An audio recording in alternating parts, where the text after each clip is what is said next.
चलिए देखिए, screen share हो रहा है, बताइएगा।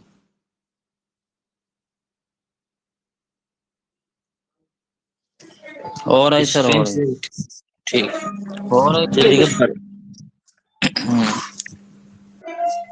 चलिए देखिए, बराक पढ़ाना है, बराक। बरोक होता है, बरोक मतलब विचित्र होना, कोई बेढंगा होना, सबसे अलग होना। भाई विचित्र बताइए, सभी लोग, कुछ लोग हैं उन सब में विचित्र कौन होगा? कुछ अलग करेगा तब तो विचित्र होगा। जैसे आप लोग देखते हो कोई फिल्म होती है तो उसमें कॉमिक करेक्टर होता है, सबसे विचित्र होता है। या कोई भी कॉलेज में ले लीजिए, स्कूल में, हर जगह कुछ लोग बरोक टाइप के होते हैं, मतलब विचित्र होते हैं, सबसे अलग होते हैं। वही लिटरेचर में उसी तरह है।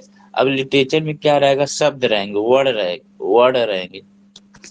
जो वर्ड होंगे वो कैसे होंगे? बरोक उसमें होगा, मतलब कुछ बेढंगे टाइप के होंगे, जिसका कोई जरूरत नहीं थी लेकिन उसमें यूज कर दिया जाए, वही बरोक होता है।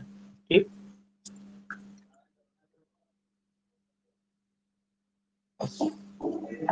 उसी को बरोक कहेंगे। चलिए देखते हैं हम लोग।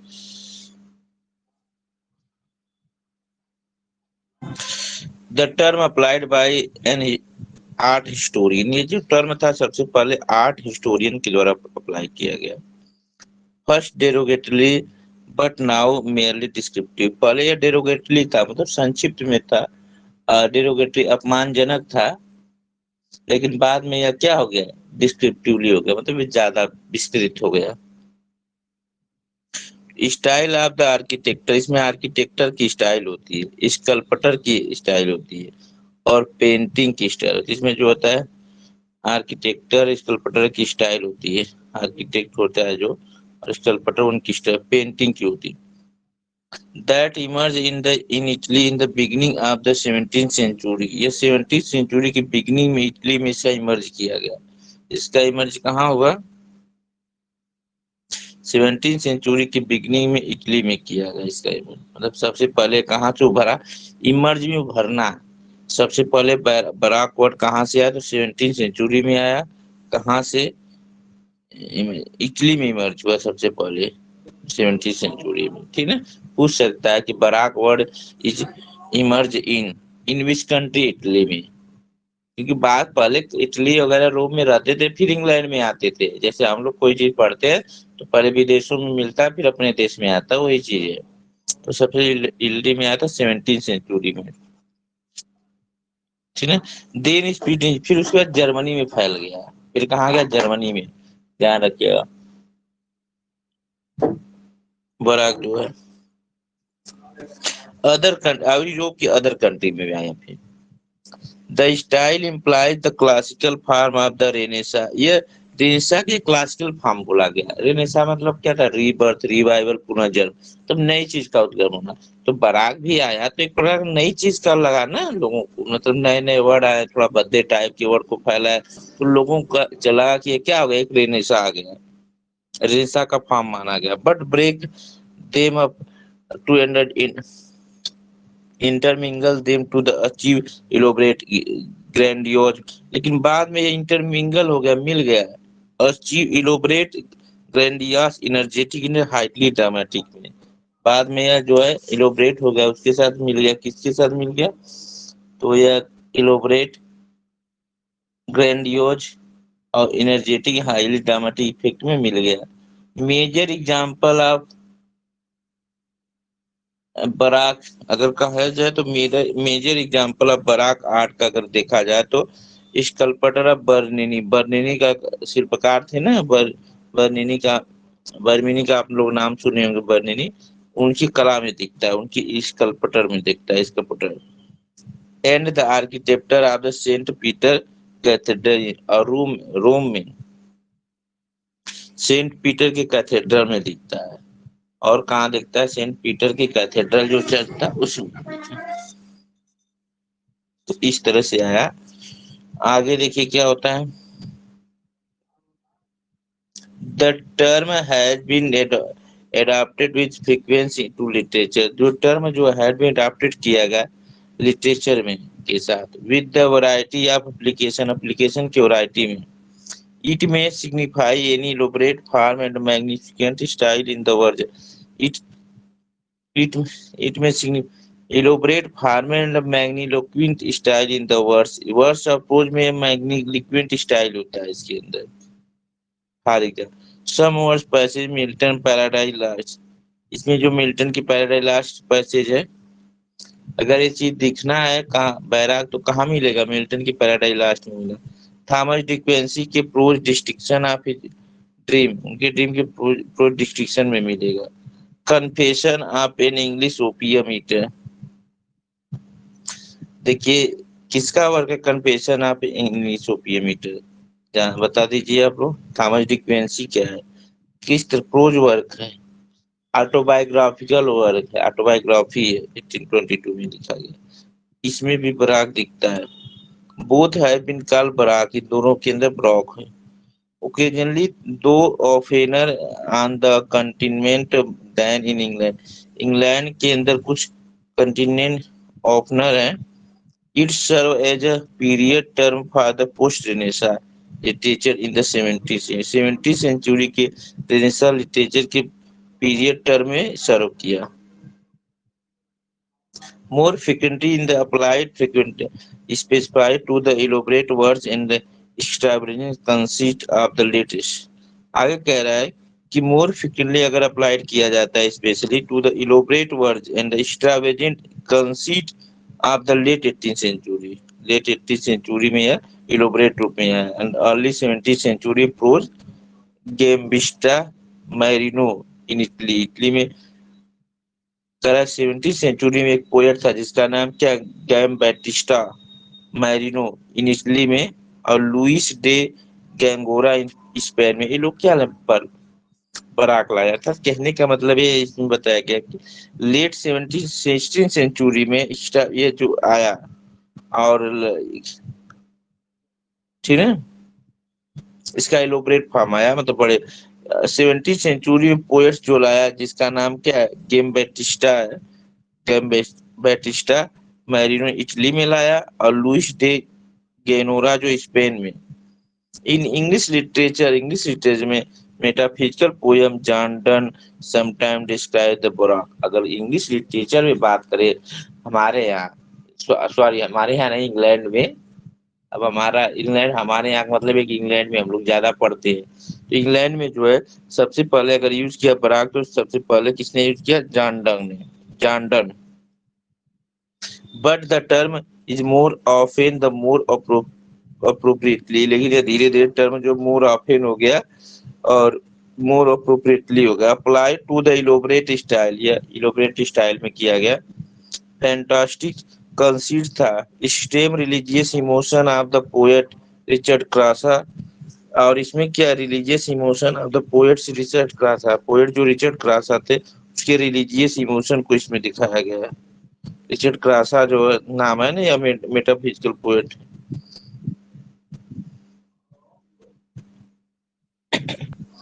चलिए अब नीचे देखिए थोड़ा सा. तो baroque is derive from the Spanish word, ये ध्यान रखिएगा, Spanish word and Portuguese name for a pearl that is rough and irregular in shape. एक पर्ल जो रफ होता है इरेगुलर इन शेप होता है उसी को बराक कहते हैं. पूछेगा what is meaning of baroque, तो pearl that is rough and irregular in shape. एक पर्ल जो होता है रफ होता है इरेगुलर शेप में, उसी को क्या बोलते हैं? बराक बोलते हैं. The pearl that is rough and irregular in shape, ठीक है, ध्यान रखिएगा. चलिए फिर से देखिए क्या कैसे है बराक. बराक को देखिए ध्यान पूछ रहे बराक में तो विचित्र बेढंगा अलग कोई चीज रफ फिगर समझ लीजिए. तो सबसे पहले अगर बात किया जाए तो कोई भी वर्ड आया तो सबसे पहले कोई जर्नी को लिटरेचर में आया, पहले वह अन्य चीजों में आर्ट में आया किसी चीज में. तो बराक जो वर्ड है अप्लाइड किया गया आर्ट हिस्टोरियन के द्वारा अप्लाइड किया गया सबसे पहले, या सबसे पहले आर्किटेक्टर स्कल्पटर पेंटर वगैरह यूज करते थे। कहाँ? 17 सेंचुरी की बिगनिंग में करते थे। कहाँ पर? इटली में। फिर बाद में जर्मनी में फैल गया और कुछ और यूरोप कंट्रियों में फैल गया, और धीरे धीरे यह रेनेसा की तरफ बढ़ने लगा। बट ये थोड़ा सा कह रहा है कि इसके रुक गया, इसके में थोड़ा सा यह कम हो गया। और अगर देखा जाए तो बराक जो है इस बर्निनी के कला मूर्ति स्कल्पटर में दिखता है, सेंट पीटर के कैथेड्रल के उसमें दिखता है, इन सब में दिखता है। अगर बात किया जाए लिटरेचर में, तो मिल्टन का वर्क है पैराडाइज लॉस्ट, उसमें भी दिखता है स्कल्पटर। और थॉमस डिक्वेंसी की जो है confession of an English opium eater 1822, इसमें भी दिखता है। तो ये सब क्या है? ये बराक इसमें दिखता है।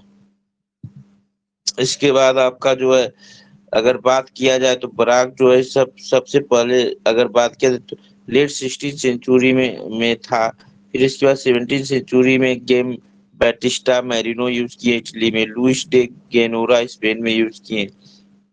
इंग्लिश लिटरेचर में मेटाफिजिकल पोएम जॉन डन वगैरह यूज किए समटाइम। अगर इंग्लिश में बात करें, इंग्लिश लिटरेचर में इंग्लैंड में, तो जॉन डन ने अपने वर्क में यूज किया है। ध्यान रखिए, इम्पोर्टेंट है। बस इतना ही आपको जानना है। और क्या जानना है? तो रिचर्ड क्रासा के जो का जो रिलीज इमोशन उसमें भी दिखता है। कंसीट मेटाफिजिकल पोएट्री यूज करते हैं। अब आपको पता है कि रेने वेले का वर्क है the concept of baroque in literary scholarship. Baroque के बारे में लिखा गया। बरोक है ये, देखिए बरो भी कहते हैं, बरोक भी कहते हैं, समझ लीजिए।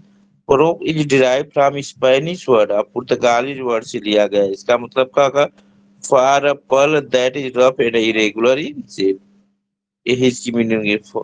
For a pearl that is rough and, मतलब ऐसा मोती जो क्या हो, जो रफ हो, मतलब मोती होता है ना पर्ल, और जो रफ हो और शेप में इरेगुलर हो, मतलब शेप उसका रेगुलर ना हो, इसलिए उसी को बोलते प्रो। मतलब ऐसा वर्ड कहने को, ऐसा वर्ड है जो जिसका कोई शेप ना हो, रफ टाइप का वर्ड, जैसे यूज करते हैं ना कभी कभी कोई राइटर होते हैं बेढंगा, नहीं कहते हम लोग गांव में हिंदी वगैरह वर्ड बहुत बड़ों को यूज करते, बेढंगा वर्ड का यूज करते जिसका कोई मतलब नहीं होता। हिंदी में बहुत से ऐसे वर्ड है, भोजपुरी में भी है। तो उसी तरह इंग्लिश में भी वर्ड थे जो ब्रॉक वर्ड थे, जो कि जिसका मतलब होता है कि ये वर्ड सबसे पहले यहाँ से आया था। पहले थी एक मोती थी जो भद्दी थी, इरेगुलर शेप में थी, वहीं से वर्ड मीनिंग आया है। चलिए अब अगला देखिए, bathos and anti climax. Bathos and anti climax क्या होता है? बैथोस एंड एंटी क्लाइमेक्स, देखिए दोनों के। अब देखिए जो बुक कह रही वही हम बता रहे हैं। बुक में जैसे जैसे लिखा सेम टू सेम, एक भी वर्ड छूटेगा नहीं आपका, और यही माना जाएगा। इतना ही पढ़ लीजिए। एम एच अब्राहम तो आप लोग जानते हैं कि रामबाण है, इतना ही बहुत है। अगर ज्यादा सभी लोग इसी से बनाते हैं, समझाते हैं, यही बुक बहुत है। तो बैथास एंड एंटी क्लाइमेक्स, देखिए बैथास को एंटी क्लाइमेक्स कहा जाता है। बैथोस ही ग्रीक वर्ड डेप्थ से है। जो बैथास वर्ड है सबसे पहले ग्रीक वर्ड डेप्थ से है, मतलब गहराई से, किसी चीज में गहराई होना। It has been an indispensable term to critics since Alexander Pope। अगर यह सबसे पहले क्रिटिक ने इस टर्म को यूज किया है, वो कौन? अलेक्जेंडर पोप है। अलेक्जेंडर पोप है। कौन है? अलेक्जेंडर पोप है। मतलब अनिवार्य रूप से इंटेंसिबल term use Alexander Pope. Parodying the Greek language Longinus famous essay on the sublime. अगर कहा जाए तो पैरोडी है ग्रीक वर्ड लॉन्गिनस का एक फेमस एसे है। लॉन्गिनस जो ग्रीक के उनकी famous essay on the Sublime है, उसी की पैरोडी है था। आपको पता है लॉन्गिनस जो ग्रीक की वो भी यूज करते थे, बैथॉस वगैरह का एंटी क्लाइमेक्स का यूज करते थे, जिसका मतलब होता है लॉफ्टीनेस होना। क्या होना? लॉफ्टीनेस होना। लॉफ्टी मतलब बुलंदी को छू लेने वाला, लॉफ्ट ऊंचाई होती है, सबलाइम। रोट इन 1727, जो आंध्र सबलाइम में कब लिख, एक मिनट, इसकी अलेक्जेंडर पोप की जो पैरोडी है, एक मिनट, फेमस से द ग्रीक लैंग्वेज फेमस से ऑन द सबलाइम आपको पता है यहाँ पे इसकी पैरोडी है ना, Alexander Pope parodying the Greek Longinus famous essay on the sublime, इन्हीं का है ना, अलेक्जेंडर पोप का भी ऑन द सबलाइम कब लिखा गया है? 1727 में। ऑन द एनएससी इसी पे लेकर ऑन द सबलाइम से लेकर के उन्होंने एक ऐसे लिखा है ना अलेक्जेंडर पोप ने, on bathos of the art of sinking in poetry,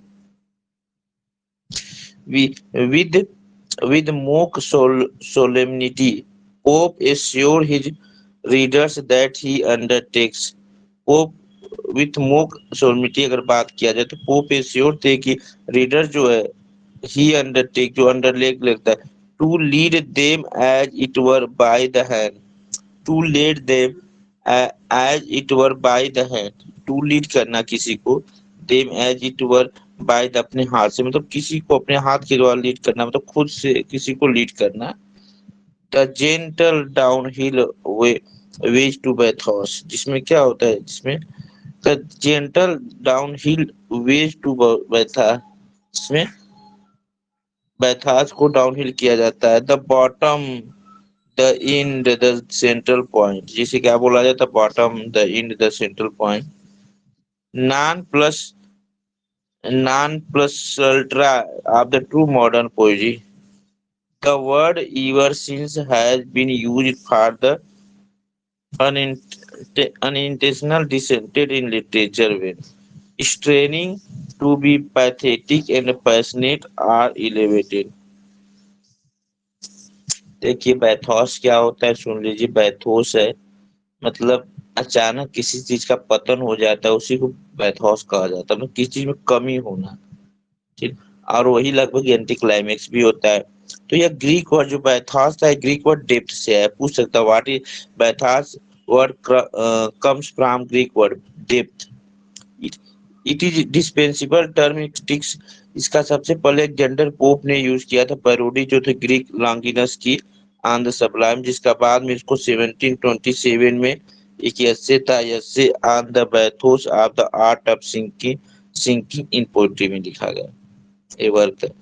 इसमें मोक सोलिमिटी पोप एश्योर होते हैं रीडर को कि ही अंडरटेक्स, कहते हैं कि to lead them as were by them, हमें उस लीड हमें उन्हें to lead them as were by the hand, किसी चीज को बाय द हैंड लीड करिए। As gentle downfall away to bathos, कह कि इसमें gentle downfall way to bathos में हो जाता है, बॉटम होता है किस चीज की, मतलब बॉटम होता है, लास्ट में वो बॉटम पे चला आएगा, इंड हो जाएगा, सेंट्रल पॉइंट होता है उसमें, इस चीज को बताया गया है। चलिए आगे देखते हैं। रिडिकुलस होता है, among his example Alexander Pope cites the modest request of two absent lovers in the contemporary poem, उनके कंटेम्पररी पोएम है। Among the his example जो पोप साइट्स करते, the modest request of to absent lover, कह रहे कि to absent lover का जो request है उसमें बताया गया पोएम है contemporary, in A contemporary poem A gods annihilate but space and time and make two lovers happy, ये लाइन है the modest request of to absent lover का। ओके, इसमें देखिए क्या इसमें क्या यूज किया, बैथॉस है, बैथॉस बराबर एंटी क्लाइमेक्स भी है। कह रहा है ए गॉड एनिहिलेट में मिटा देना बट स्पेस एंड टाइम, कह रहे कि ए गॉड तुम मिटा देना बट स्पेस एंड टाइम, लेकिन स्पेस और टाइम को छोड़ देना, and make to lovers happy, और दो लवर्स हैप्पी रहेंगे, अर्थात स्पेस और टाइम को छोड़ देना और सब मिटा देना। तो भाई आपको पता है यहाँ पे बैथॉस का यूज किया गया है, कह रहा है कि जब गॉड्स ने स्पेस और टाइम मतलब सबको मिटा दे, बस स्पेस और टाइम को छोड़ दे तो बचा क्या, सब कुछ बचा। And make to lovers happy, दो लवर को हैप्पी, तो दो लवर में जो सबको मिटाएंगे उसमें दो लवर भी तो आएंगे, तो इसको क्यों नहीं मिटाया जाए। तो यहाँ पर टू लवर्स क्या एक बैथास है, तो छोटा सा पॉइंट है। अब शरीर पे पृथ्वी पे तो बहुत लोग हैं लेकिन उसमें दो लोग हैं, इसका मतलब बहुत तुच्छ लोग, लाखों करोड़ों कई अरबों संख्या में से दो लोग रह जाएंगे, बहुत तुच्छ की बात की है ना। तो यहाँ पर क्या है यहाँ पर आपका एंटी क्लाइमेक्स बैथॉस दोनों है, जैसा पूछा जाएगा पहला ऑप्शन बैथॉस ही होगा। अगर एक स्लोगन है for God for country for Yale, करे फॉर गॉड के लिए कंट्री के, तो देखिए फॉर गॉड एक स्लोगन है, गॉड के लिए कंट्री के लिए, तो सबसे देखिए अब यहाँ पर क्या है, यहाँ पर आपको मिल रहा है एंटी क्लाइमेक्स, एंटी क्लाइमेक्स मिल रहा है। एक for God for country for Yale है कि नहीं, तो यहाँ पर pathetic because it is moved intended climax, यहाँ पर इंटेंडेड क्लाइमेक्स के इरादा से दिखाया गया है that ascending sequence of importance, लेकिन इसके इम्पोर्टेंस का जो सीक्वेंस है वो इम्पोर्टेंट है।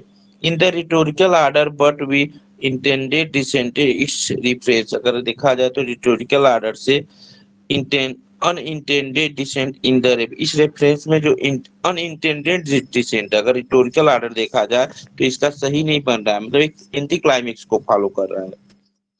The list for someone who is not a L graduate, क्योंकि कोई भी होगा जो एल ग्रेजुएट नहीं हो सकता, कम से कम ऐसे कुछ लोग होंगे जो एल ग्रेजुएट नहीं होंगे, सब थोड़े पढ़े होंगे।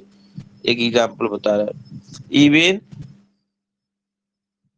Major poet sometime all fall un unwitting into the same rhetorical phase, लेकिन कह रहा है कि प्राय जो कुछ मेजर पोएट्स होते हैं सम टाइम कभी के fall unwittingly into the same rhetorical figure में, वो क्या अनविटिंगली फॉल हो जाते हैं, मतलब उनके अंदर उतना अनविटिंगली नहीं होता है।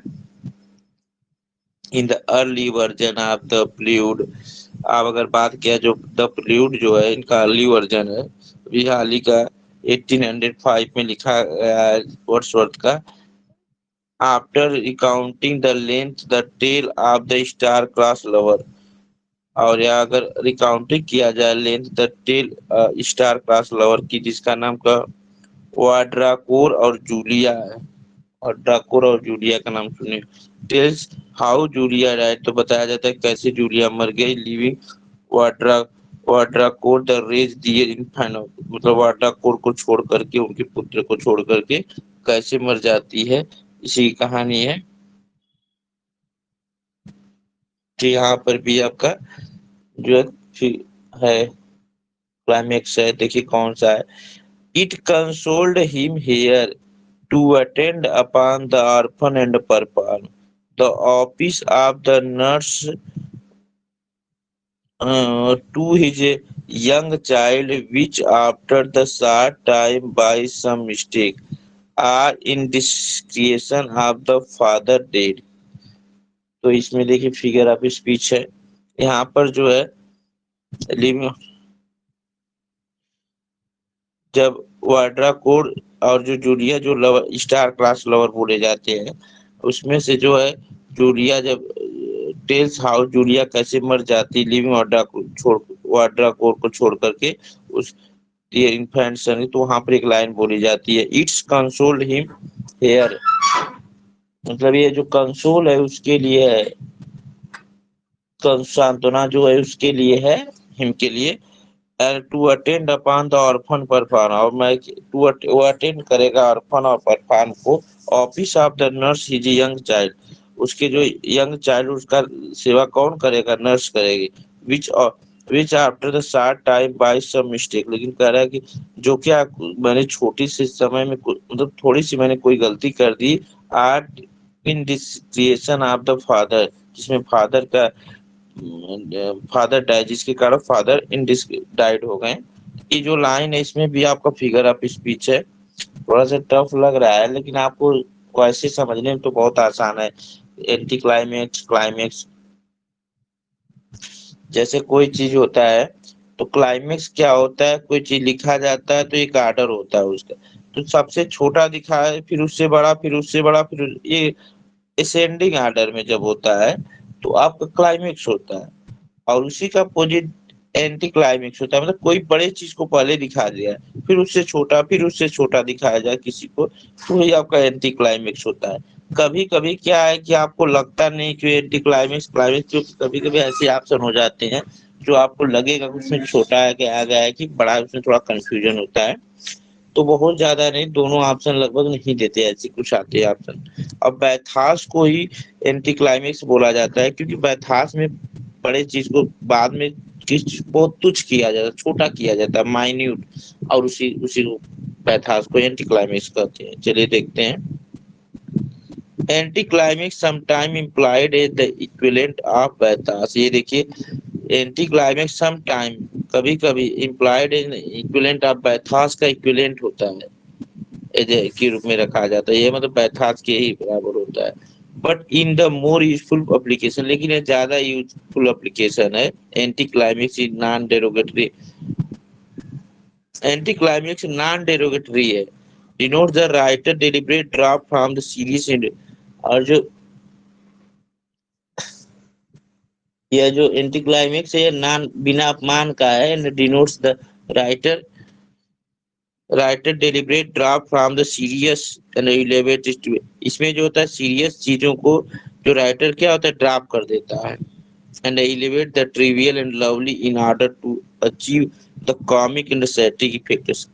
कॉमिक और सैटिक इफेक्ट को वह क्या करता है, वह एलिवेट टू द बढ़ा देता है, trivial and lovely in the achieve the comic satiric. जो कॉमिक और सैटिक प्रभाव होता है, चीजें होती है, उसको जो है एंटी क्लाइमेक्स में क्या किया जाता है, कॉमिक चीज को बढ़ाया जाता है एक तरफ से।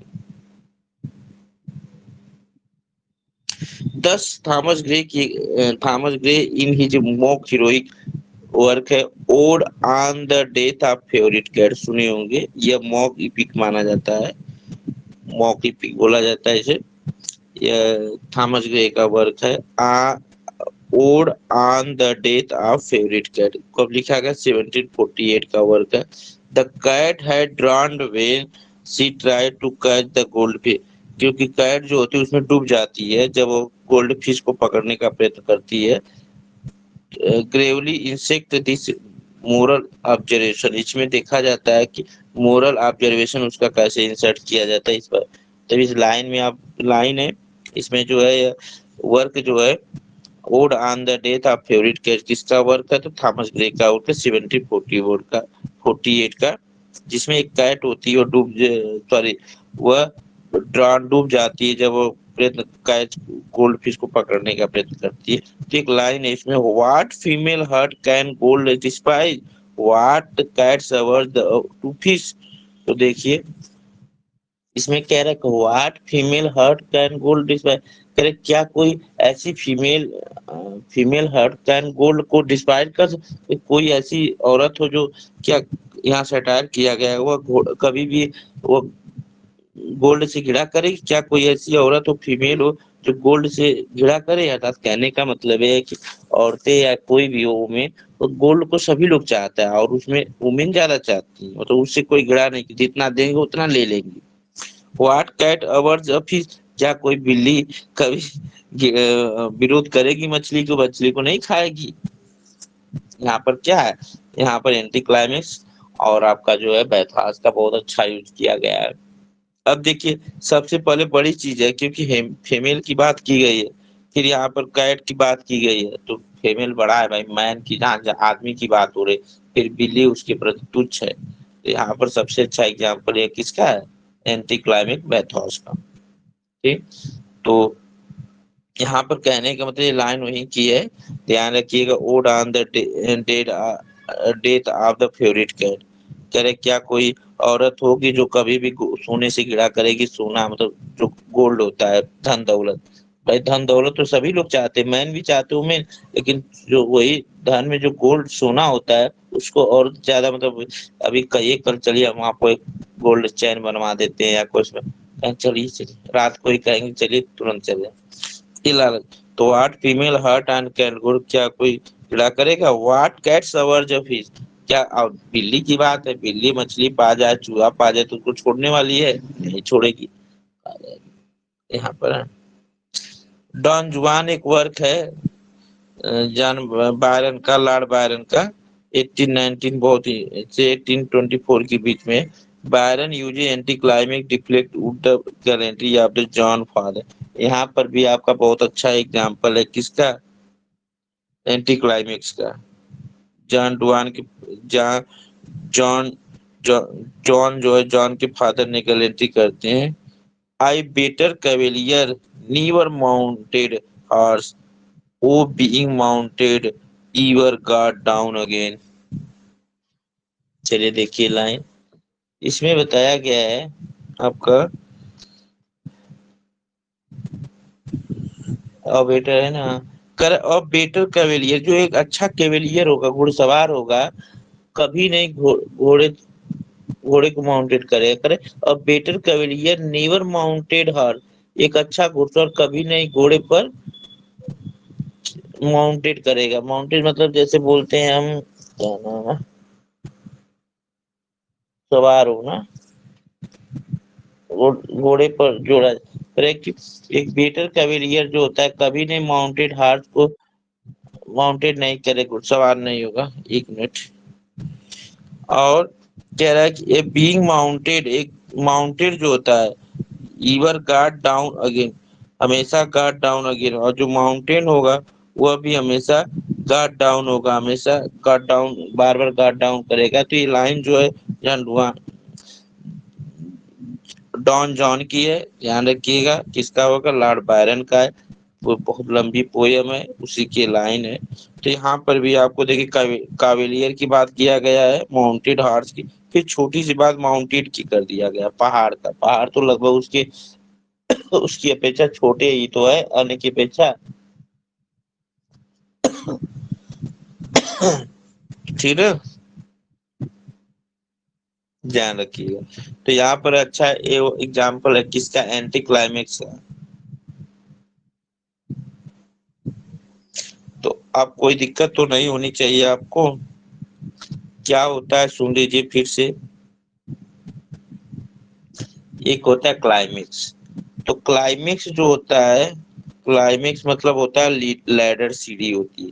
अब किसी को असेंडिंग आर्डर में ना, पहले छोटी बात करना, फिर उससे बड़ी, फिर उससे बड़ी, आपका वही वो जो एग्जाम्पल होगा क्लाइमेक्स का एग्जाम्पल हो जाएगा। मैंने फिगर ऑफ स्पीच में आपको पढ़ाया है बहुत, इसमें फिगर ऑफ स्पीच के अंदर अगर किया जाए तो उसमें मैंने बताया था बहुत चीजें आपको, फिर भी यहाँ भी कुछ हिंट कर दे रहे हैं, देख लीजिए, याद रहेगा। जो आपका होता है, क्या नाम है क्योंकि, एक मिनट,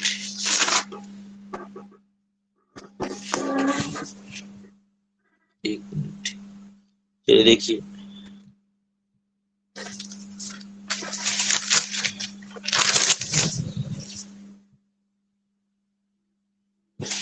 तो बैथास ये होता है।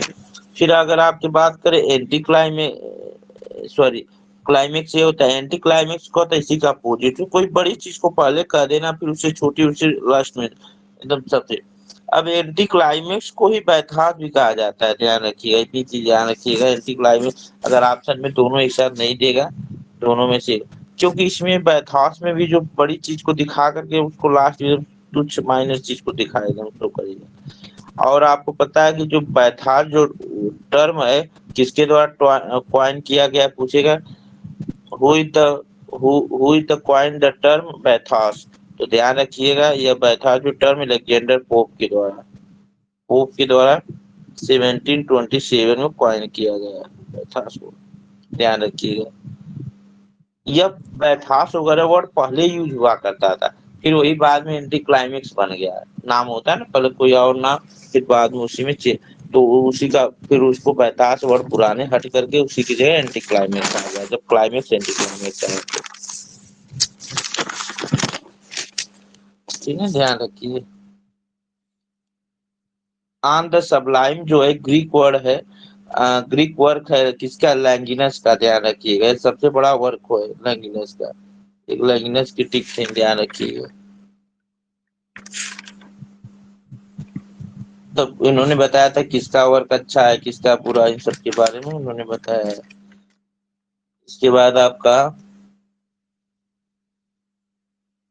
ये सब चीजें मैंने बता ही दिया है वर्क के बारे में, ये आपका ध्यान हुआ। चलिए अब तक समाप्त हो गया। और अगर इसका एग्जाम्पल वगैरह जानना है तो फिगर आप स्पीच में सब आपको बता दिया जाएगा। लगभग एग्जाम्पल तो आप जान ही रहे हैं, जो बार बार यूज होते हैं। देखना है 2-3 एग्जाम्पल देख लीजिए, बोल दे रहे हैं सुन लीजिए बस।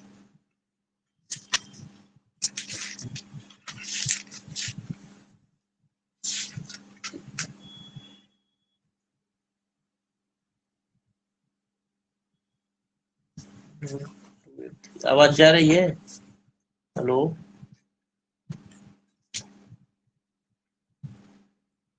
हेलो